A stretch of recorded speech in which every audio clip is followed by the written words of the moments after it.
ಕೇಂದ್ರ ಗೃಹ ಸಚಿವ ಅಮಿತ್ ಶಾ ವಿರುದ್ಧ ಕೊರಟಗೆರೆಯಲ್ಲಿ ದಲಿತ ಸಂಘಟನೆಗಳು ಹಾಗೂ ಇನ್ನಿತರೆ ಸಂಘಟನೆಗಳು ಪ್ರತಿಭಟನೆಯನ್ನ ಮಾಡಿದ್ದಾರೆ. ಅಂಬೇಡ್ಕರ್ ಈ ದೇಶದ ಪ್ರಜಾಪ್ರಭುತ್ವದ ಹಾಗೂ ಸಂವಿಧಾನದ ಪಿತಾಮಹ. ಅಂತವರ ಬಗ್ಗೆ ಅವಹೇಳನಕಾರಿ ಮಾಡುವುದು ಖಂಡಿತವಾಗಿಯೂ ಈ ದೇಶದ ದುರಂತ. ಅಂತಹ ಕೆಲಸವನ್ನ ಅಮಿತ್ ಶಾ ಮಾಡಿರುವುದಕ್ಕಾಗಿ ಅವರನ್ನ ಗಡೀಪಾರು ಮಾಡಬೇಕು ಎಂದು ಆಗ್ರಹಿಸಿ ಪ್ರತಿಭಟನೆಯನ್ನ ಮಾಡಲಾಯಿತು. ನಮಗೆ ದೇವಸ್ಥಾನದಲ್ಲಿ ಗಂಟೆಗಳನ್ನು ಹೊಡೆಯುವ ಶಬ್ದಗಳು ಬೇಕಿಲ್ಲ, ಶಾಲೆಗಳಲ್ಲಿ ಬೆಲೆಗಳು ಶಬ್ದ ಆಗಬೇಕು, ನಮ್ಗೆ ವಿದ್ಯೆ ಬೇಕು ಅಂತ ಕೇಳ್ಕೊಂಡಂತವ್ರು ಅಂಬೇಡ್ಕರ್. ಇವತ್ತು ವಿದ್ಯೆ ಸಿಕ್ಕಿದ ದಲಿತರು ಎಚ್ಚೆತ್ತಿದ್ದಾರೆ ಅನ್ನೋಂತ ಪ್ರಜ್ಞೆನೂ ಸಹ ಇದೆ. ಯಾಕೆ ಈ ತರ ಅಗ್ರವಾದ ಹೇಳಿಕೆ?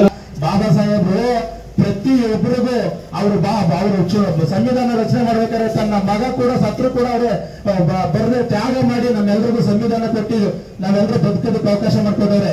ಅಮಿತ್ ಶಾ ಅವ್ರನ್ನ ಕೂಡಲೇ ಬಂಧನ ಮಾಡಬೇಕು, ಮತ್ತೆ ದೇಶದ್ರೋಹ ಕೇಸ್ ಹಾಕಿ ಪ್ರಕರಣದಲ್ಲಿ ಬಂಧಿಸಬೇಕು ಅಂತ ಹೇಳಿ ನಾನು ಒತ್ತಾಯಿಸ್ತಾ ನನ್ನ ಮಾತನ್ನು ಮುಗಿಸ್ತೀನಿ.